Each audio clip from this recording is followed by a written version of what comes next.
Are you growing hardy hibiscus? Because you should be. Let me tell you why.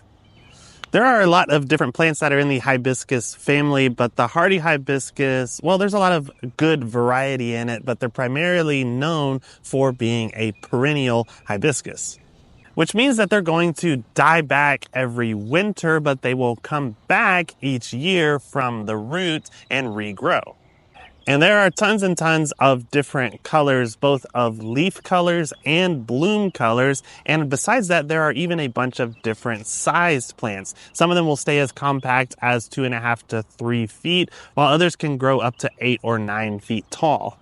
Another outstanding feature of the hardy hibiscus are their gigantic blooms. A lot of them have blooms up to the size of a dinner plate.